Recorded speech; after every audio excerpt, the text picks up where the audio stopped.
today we have Georgina Brooke. She'll be talking about adapting GDS style principles for a cultural setting. So I will pass over to Georgina now. Perfect. Thank you very much. So I'm just going to find my presentation. Here we go. So hopefully you can all see that. So I'll get going. So I've got my contact details on the right there. I'm just Georgina Brooke on Twitter and LinkedIn. So a little bit about me. I started my career working for a digital agency called Reading Room, initially as a project manager for website builds, but I was then fortunate enough to be able to move into content strategy. And this was around sort of 2012 to 2014.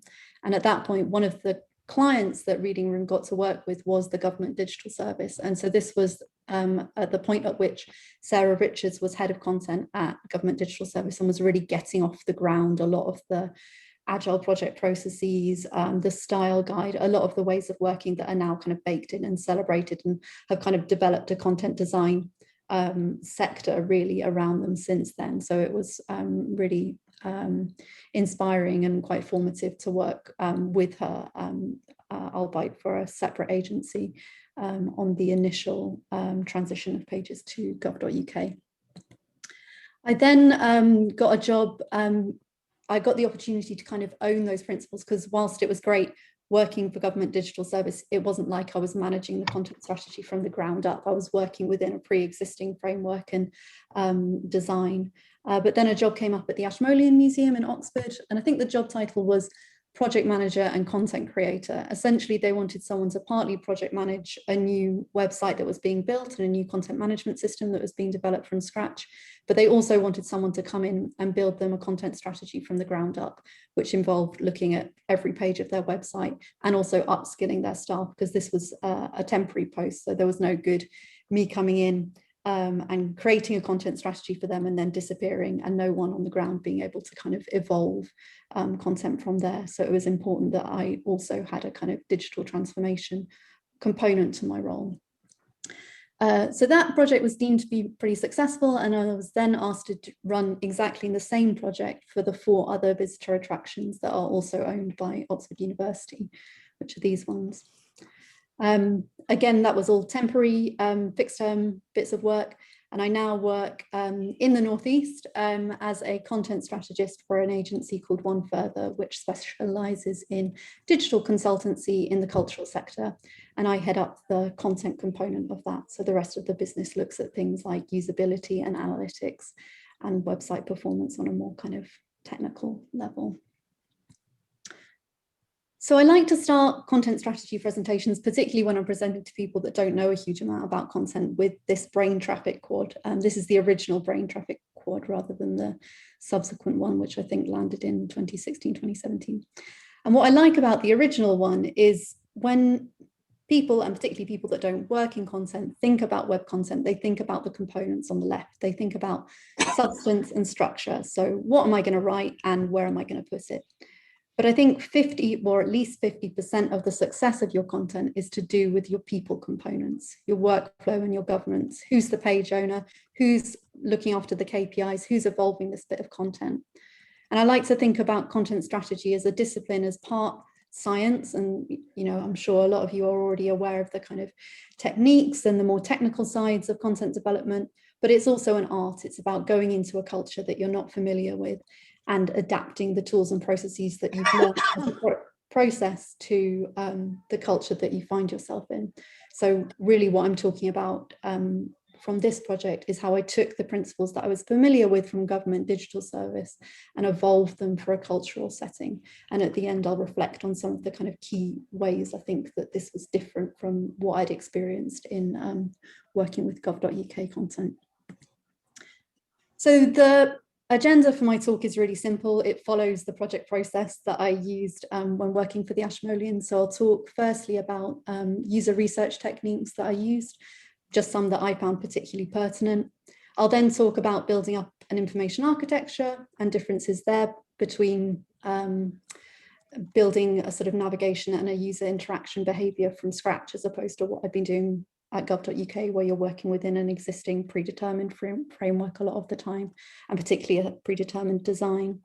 And finally, I'll talk about writing and signing off content.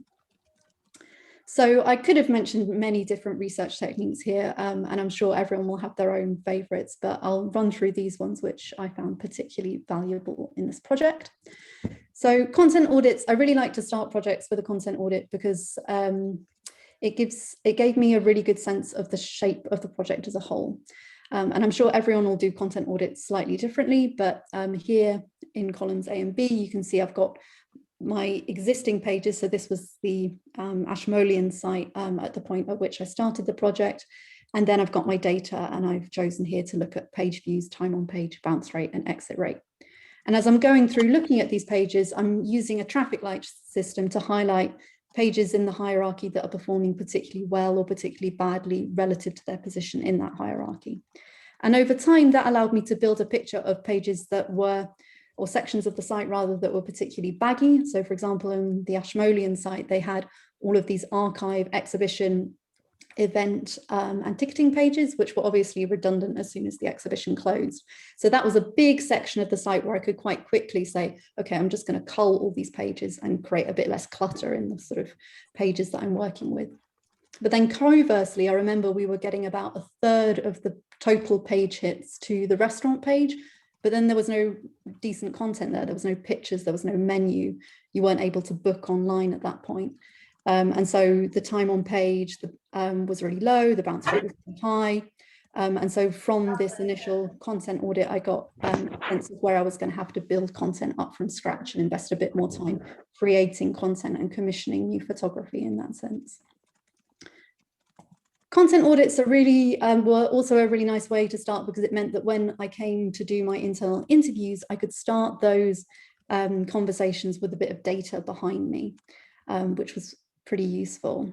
Internal interviews. So I think there's a great bit in Sarah Richards' content design book where she says, she talks about squishy humans, and essentially what you're trying to do with internal interviews a lot of the time is take people along the content strategy process with you.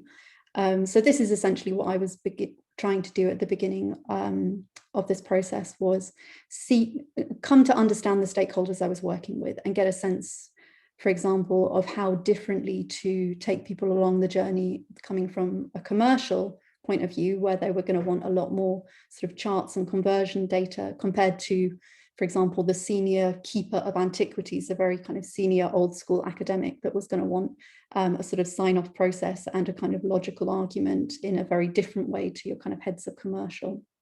So doing this scoping up front gave me a bit of a sense of the kind of people landscape that I was working within, and allowed me to plan the project around that too.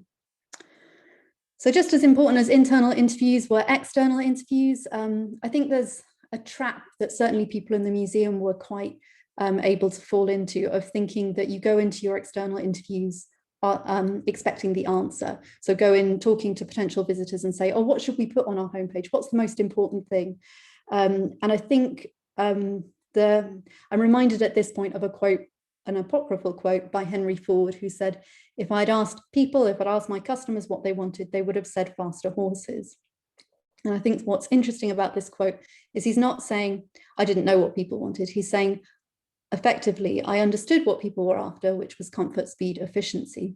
But then he's using his superior technical understanding to deliver a solution that they couldn't possibly have predicted.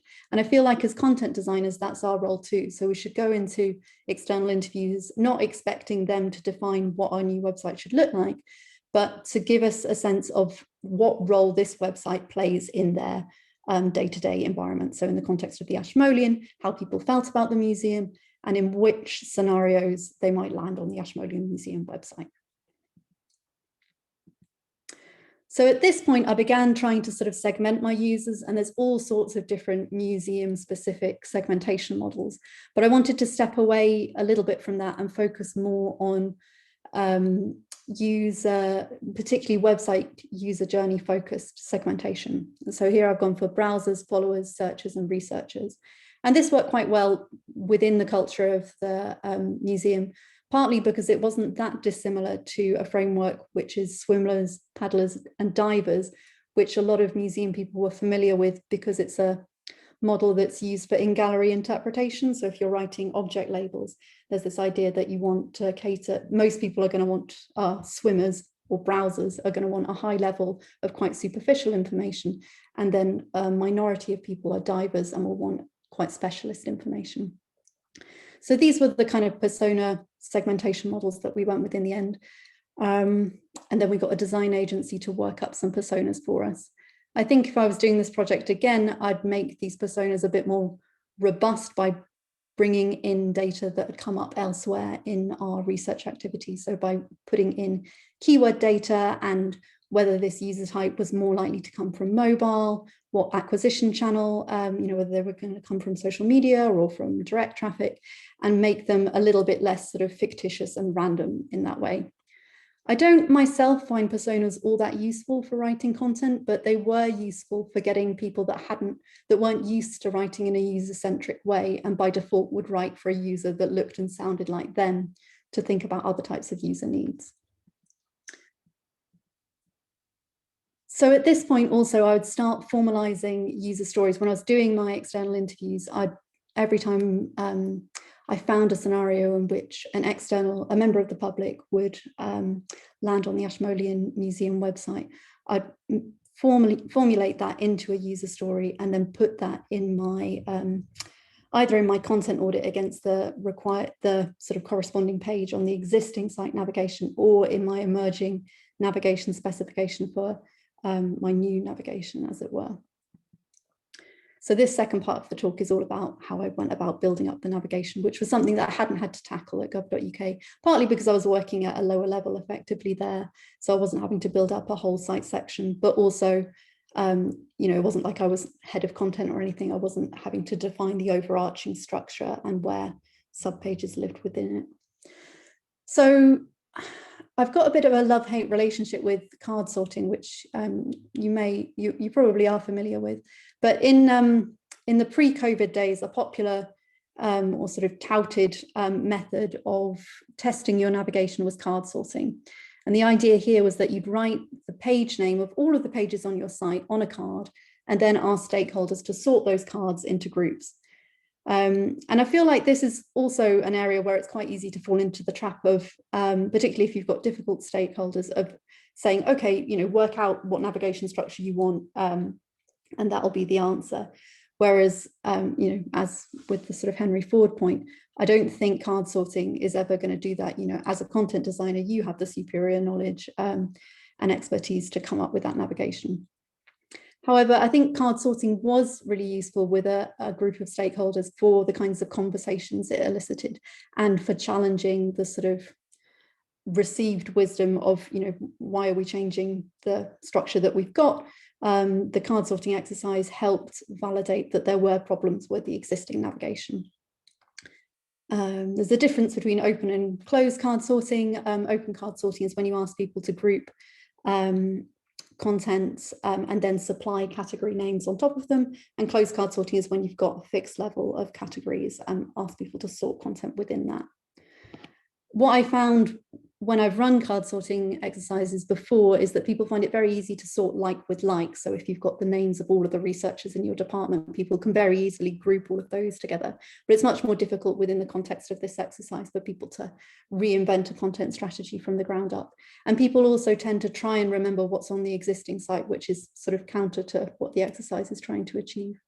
So a much better method, and also much more friendly to remote working, is using TreeJack, and this is what we use at One Further. And that TreeJack, if you're not familiar with it, is a quiz essentially, where you send out an online link to participants in the test, and you ask them where they would expect certain content to live, and then they can expand certain drop downs and pick where they expect a certain bit of content would live in a navigation hierarchy. And another benefit of TreeJack is you can do this with sort of hundreds of participants, and that's what we typically do. Whereas with card sorting, it's going to be a bit of a challenge to manage more than sort of 10, 16 participants in a room. And these are some of the visualizations that you get from card sorting. So this was on one of the subsequent phases of the project, working for Oxford University Museum of Natural History. We asked people where they'd expect to find a certain learning resource, and this diagram shows that there was no consensus on where this particular learning resource should live within the particular information architecture. So this was quite compelling evidence at this point that the navigation was unintuitive and really wasn't giving users good context about where a particular resource type should live. So having done those various exercises, and really mainly from the research that I'd done in the previous phase, I was able to build up my navigation specification from the ground up and have a sense of where content ought to live, and also start planning which template types I wanted and what they were going to look like. So that was new compared to gov.uk, working with kind of more visual modules and the relationship between visuals and text on different types of landing page and detail page. But at some point when I was building up my navigation specification, I realized that just because I was putting something in column A, nav level 1, didn't mean that it was going to appear on the primary level. So by way of illustration, here's a couple of screenshots, and I'm not showing these because I think they're, brilliant examples of user interaction design, but just as a kind of illustration that of different types of navigational behavior. So this is York Museums Trust, which is a multi-site museum venue.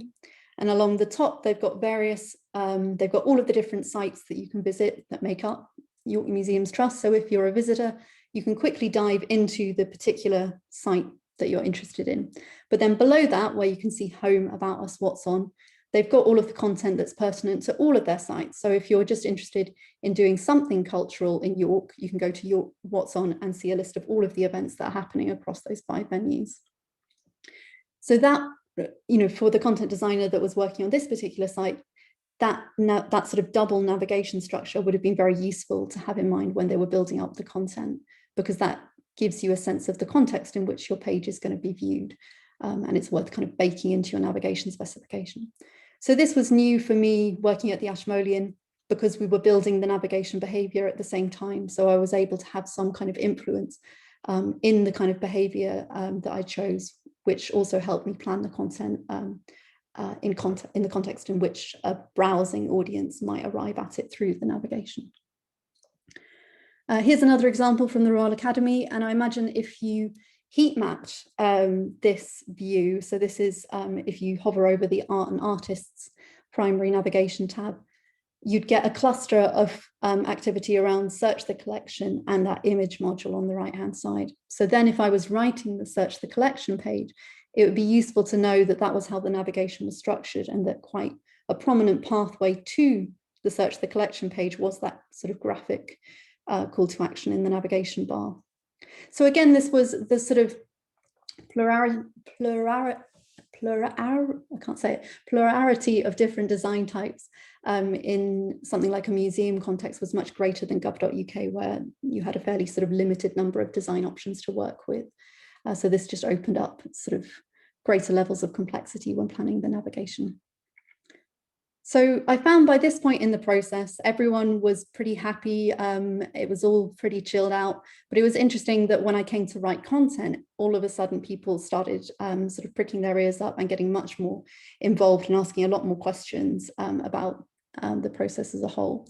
So I'll talk through 3 different things that I set up, which helped me kind of coordinate content strategy going forward. So the first of these was a style guide. So I was well aware, I know and love the Government Digital Service style guide, but it was, I wasn't going to be able to tell the Ashmolean, just use this, because, here's a screenshot of it. Things like how you format A stars was not going to be very important to the Ashmolean. There's a lot of stuff in there that's very particular to government departments, but there's also a lot of stuff in there which Sarah Richards and subsequent heads of content have taken from the research on how people read on the web and reformatted that into a kind of helpful style guide pointer. So I took the parts of the Government Digital Service style guide where they were informed by that research and were making a kind of useful point about writing for web. I also cross-referenced that guide with the Nielsen-Norman eye tracking report, How People Read on the Web, which a lot of the kind of foundational government digital service stuff is drawn off, but I thought it was useful to kind of have the original source material as well. That's a paid for report, but yeah, I would recommend having a copy of it. But having just those two wasn't particularly pertinent for Oxford specific user needs. So I took the Oxford University style guide, which is designed for print, and there's a lot of kind of specific stuff in there about how you spell university specific things. So they call their terms Michaelmas term, Hillary term, etc. And there are specific capitalization rules around all of those sort of Oxford specific words. So it was important that as content editors, people were being consistent in how they were capitalizing and talking about those words. So that went into the content style guide. But finally, after I amalgamated those three inputs, there was nothing particular to the Ashmolean. So Oxford University is one entity, but the Ashmolean is quite different and has quite a different user base. So it was important also to take something that was particular to the Ashmolean. So I took the organization's vision and values document, and from there defined a tone of voice. And the tone of voice wasn't designed to be a sort of single tone of voice, but it was supposed to make the tone feel of a family. So we would modulate the tone depending on whether we were talking to a general public audience, for example, in the Visit Us section, or talking to a specialist research audience in the collection section. But it was designed to take the vision and values the Ashmolean had identified and translate that into a kind of usable web tone of voice. So I developed something for called a content manual, which was designed specifically for an academic audience. So within the context of a university museum, which the Ashmolean is, I found that academics were often the most senior, the most time poor, and knew the least about web content and writing for web. They were the most likely to send me a massive Word document full of footnotes and say, why don't we just upload this to our section of the website and have done with all of these conversations about user needs and all of that. So I realized I was going to need to take a slightly different tack here. And what I realized academics responded to quite well was a logical argument. They definitely weren't afraid of words and big documents. So I decided to create a document which I've called a content manual. And if we take, for example, the Antiquities Department landing page, Antiquities being all of the sort of archaeological collections of the Ashmolean Museum, what I needed to do within the content manual was present the context of where this page lived in the site navigation. So explain to whoever was going to sign this page off, where it lived within the overall site navigation, how someone might arrive on this page, and then talk them through the purpose and the intended audience for this page. And if there were multiple intended audiences, so if you could say on the Antiquities landing page, we want to make this accessible to the general public, so we want to give the general public a sense of what antiquities at the Ashmolean is and why it's interesting, but we also want to make it accessible and navigable to specialists who are interested in a particular field, and particularly to be able to find their subspecialism within the Antiquities Department. So I could take that, and I could take the user needs that I identified from the research that the page needed to address, and make that a sort of argument for the content that I wanted to create in this page, as well as cross-referencing with the style guide. So here's a sort of screenshot of exactly what I did. So the first module that I felt was important on the Antiquities page was a 1 to 2 sentence introduction to what Antiquities is. And I've put a little screenshot of approximately what the module would look like, and then put some suggested text in, but then underneath that said, feel free to edit this, but ultimately this module needs to do X, Y, and Z. In this case, the text needs to briefly encapsulate the Antiquities collection. It should reference terms that specialists may be looking for example, Egypt, the Near East, etc., as well as provide a stimulating overview of the collection as a whole in order to entice non-specialists to explore further. So by screenshotting approximately what the module would look like and what format it needed to be in, so the balance of images and text, how much text, what it needed to cover, I'd effectively given a structure and coherency to page planning, which allowed the experts to collaborate and inform the page copy with their much needed knowledge and substance. I wasn't going to be able to write and sign off the copy about what the antiquities department contained, but within a structured tone and user-centered methodology that was sympathetic to the site as a whole and also to best practice of writing for web. And then the final part of the puzzle for getting people on board was what I've called digital knowledge sessions. So it was important as a contractor that I didn't come in, do all of this great work and then exit again, and then it would without embedding any of the knowledge as to how I'd created the new website and the principles of the content strategy. So it was important that the staff on the ground were able to evolve the content after I left. And so to do this, we picked 1 to 2 people from each of the departments of the Ashmolean and talked them through different aspects of digital knowledge. So that could be search engine optimization, how Google Analytics works, social media.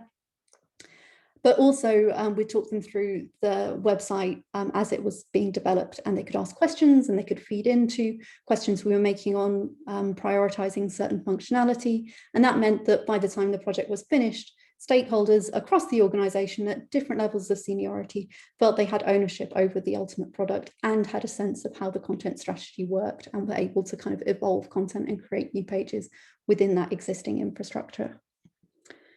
So I'm a little bit short on time, so I won't talk through a huge amount about the differences in the page design, but I'll scoot through these. But the results in terms of the data were really good. So one of the things I learned working for museums is that it's really important for them to raise income. And so when we were comparing what the Ashmolean old site was doing compared to a lot of its sort of peer organizations, we could see that a lot of other organizations were a lot more aggressive about asking for membership in contextual parts of the site. So it's really pleasing to see that having put a sort of concerted effort to do that at contextually relevant points, that the number of page views was significantly up after go live.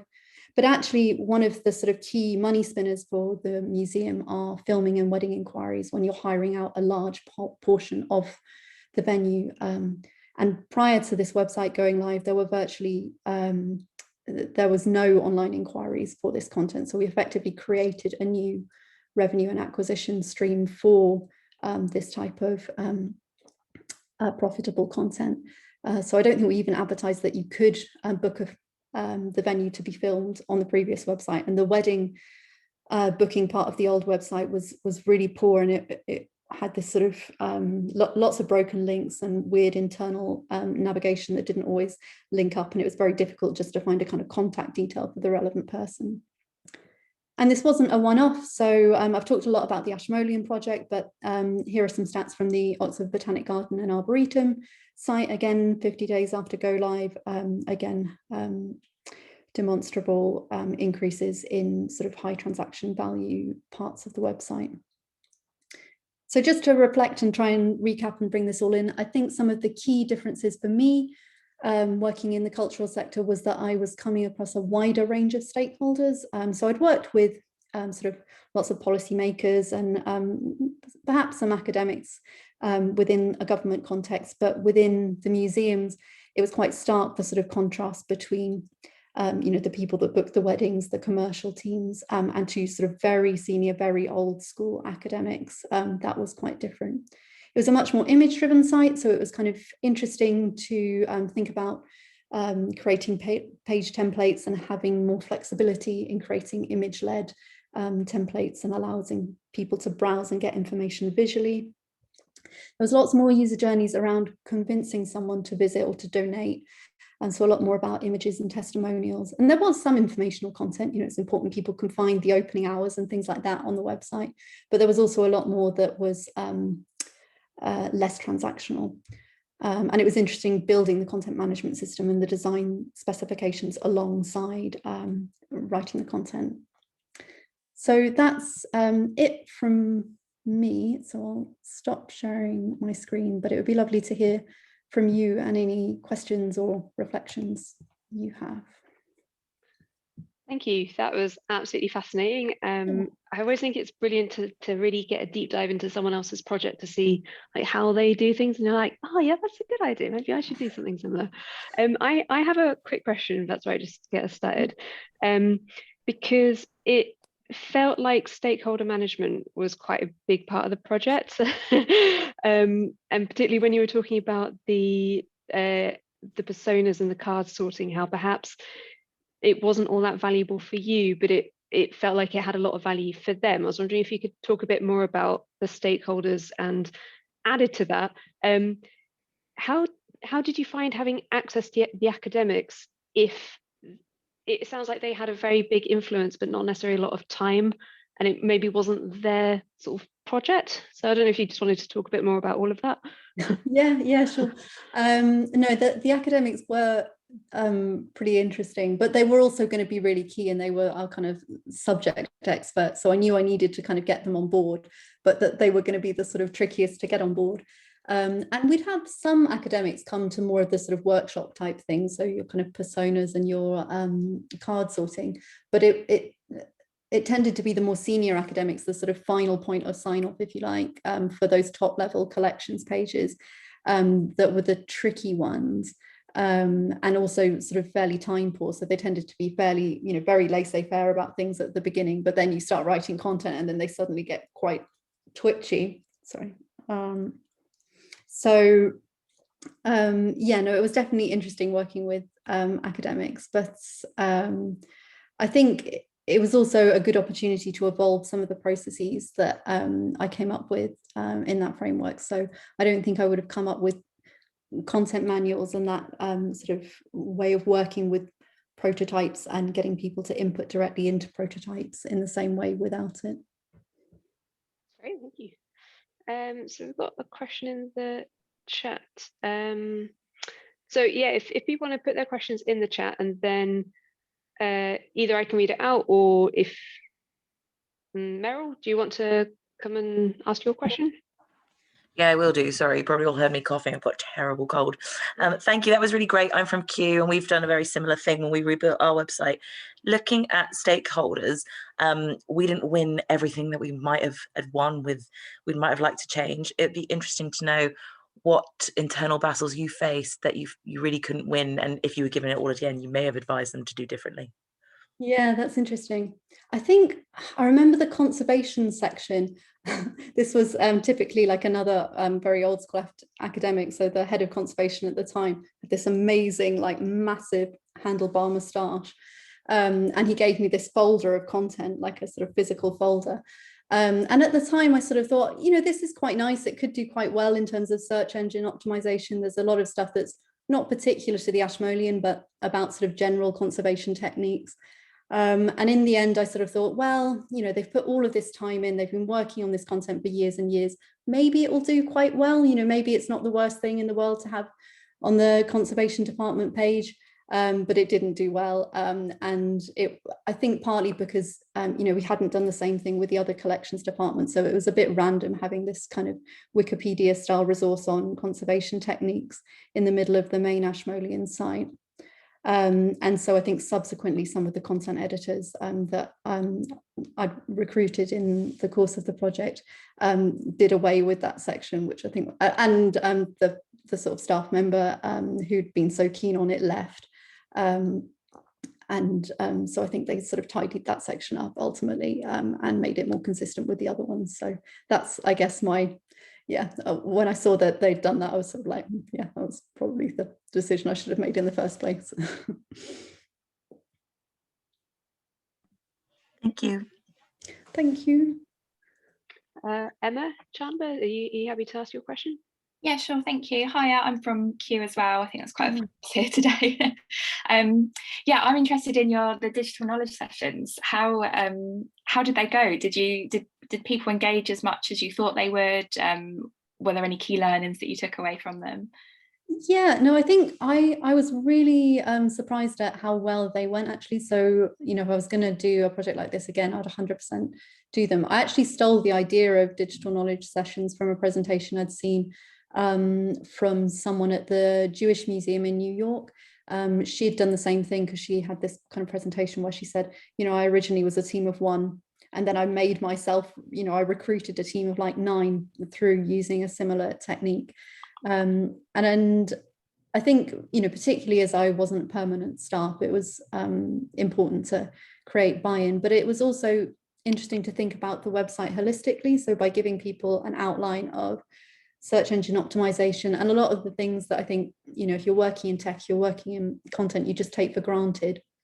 But by giving people an overview of all of that kind of background that, you know, we've probably by and large assimilated and just take for granted, it meant that things like user needs were a bit more intuitive.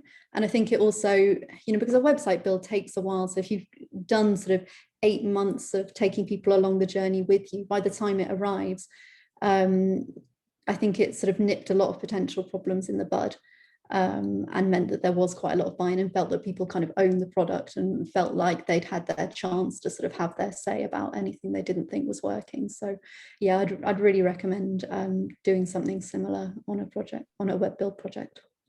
Great, thank you. No problem, thank you.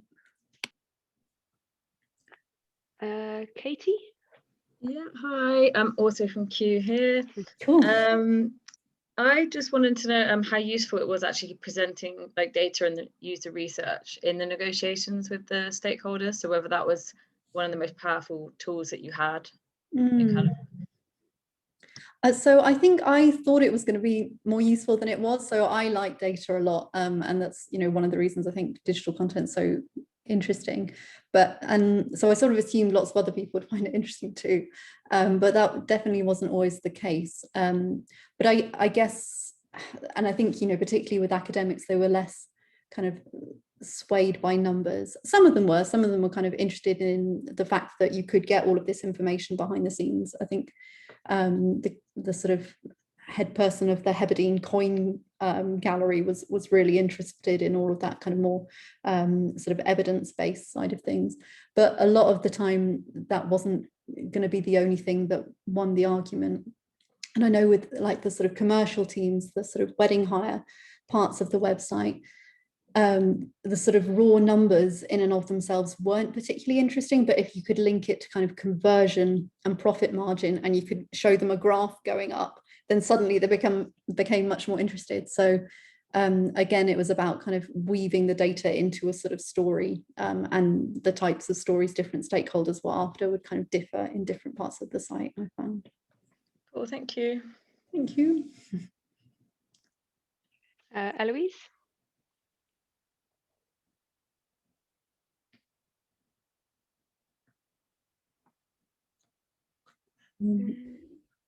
I can answer Eloise's if there's a... Yeah, do you want to? Sorry, it's my fault. I muted myself accidentally. I got the video going, but then muted myself. Very, very good. So I'm ex-BBC and I'm now at the Royal British Legion. So just a couple of questions. So I was curious, Georgina, about the actual CMS that you used. So this is a good question. The Oxford University had, before I came on the project, decided that they were going to create a content management system from the ground up, which was, in my opinion, a slightly peculiar choice, but that was the situation I was given with. So it was based off a version of Drupal, but effectively they were trying to create this content management system from the ground up. So a massive part of this job was actually almost a kind of business analyst type role. It was working out what functionality this new site needed to support, because up until this point it had been supporting a lot of faculty sites, so a lot of your kind of researcher type audiences, and it hadn't had to do anything for a general public audience, anything for a kind of commercial audience. So the style sheet was all over the place. The font size was really irregular. It just looked a real mess. And so there was a lot of work involved in kind of scoping out how to kind of retrofit quite a kind of glamorous public-facing website onto what had originally been developed as sort of little more than a wiki. So that was definitely a bit of a headache.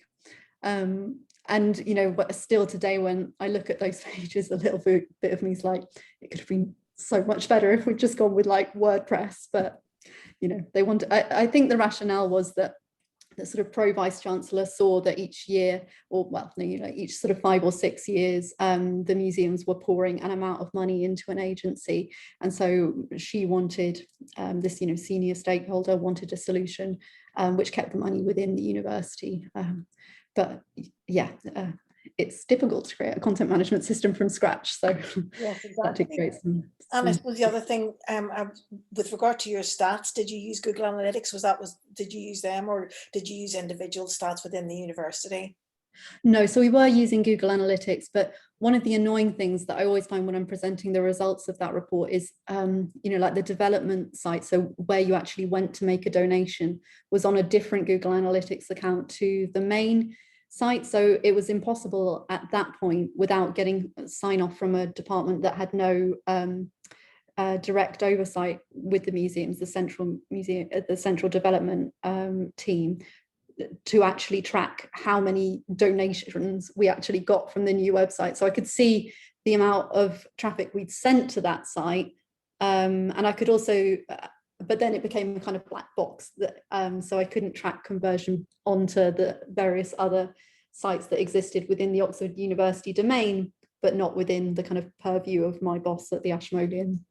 That makes it. I'm sorry, just a very quick last one. So on your page with the audience behavior, you had, I think it was family first, and then you had lapsed next to them. So I presume that was just lapsed users, was it? Or yeah, so that I think was on the persona breakdown. So that was sort of audiences that had come to visit, but had stopped for whatever reason. So right, okay. Ideally the website would re-engage them, or, you know, the social media would re-engage them, and then they would think about visiting the website, visiting the museum, and so visiting the website to find out a bit more. So yeah, I think they fell into the followers section of our segmentation model. Brilliant. Well, look, thanks. And it was really, really useful. Really appreciate it, Georgina. Thanks very much. I'll mute myself now. Lovely. Thanks, Louise. Next question from Katie Dunn. Hi, Georgina. I was just wanting to know a little bit more about the content manual and what it did and how it worked together with the style guide. Yeah, thank you. It's kind of difficult to present. Because, and I think it's partly a product of a Zoom, actually, that you know, within a PowerPoint slide, it's difficult to show an actual document. But yeah, it essentially, so it had all the rationale that I talked about, the context in which people would come to the page, and the user needs it was trying to address. But then the idea of it was that I would put in a kind of wireframe of what the module looked like, because I didn't have a content management system to work with at this point. They were still building it. And at the time, I wasn't using any sort of fancy prototyping software like Balsamiq or Miro, which I might today. I was just kind of creating little visual mock-ups in PowerPoint of what approximately the module would look like and the balance of image and text. And then in that kind of little text box in PowerPoint, I'd input what I thought was a kind of decent stab at, you know, your introductory 2-sentence module at the top, and then I'd put my rationale beneath it of what this module needed to achieve. So I wasn't saying this content is set in stone, but I was saying, here's an example of, you know, what I think potentially this content could say. Here's what it ultimately needs to achieve.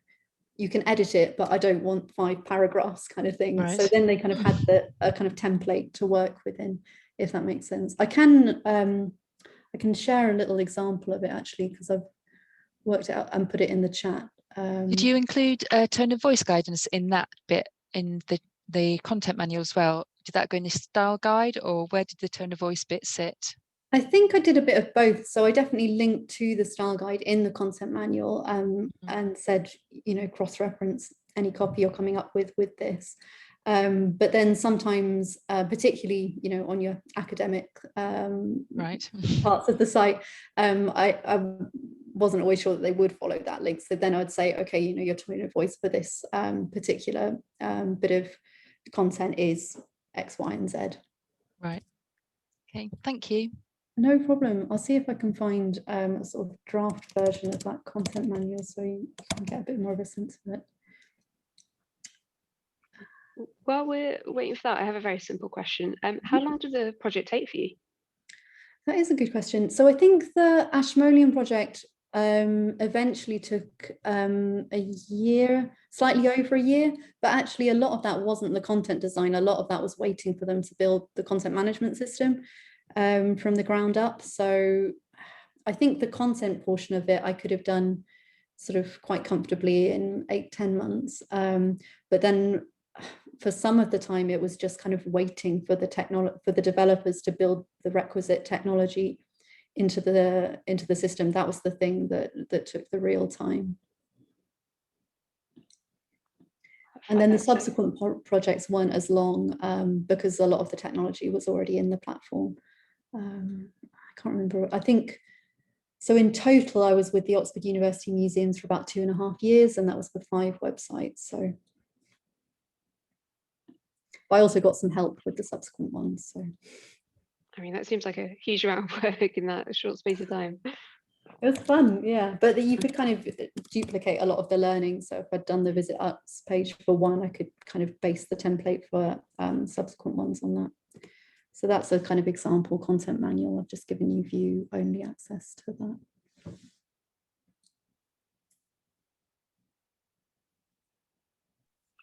Cool, thank you.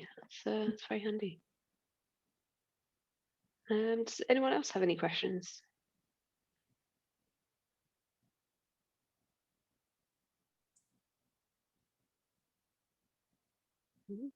All a bit quiet.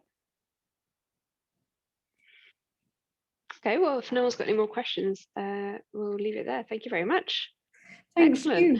Yeah, it's lovely to meet you all. Yeah, no, thank you. And thanks everyone for asking your questions, and yeah, keep the conversation as well.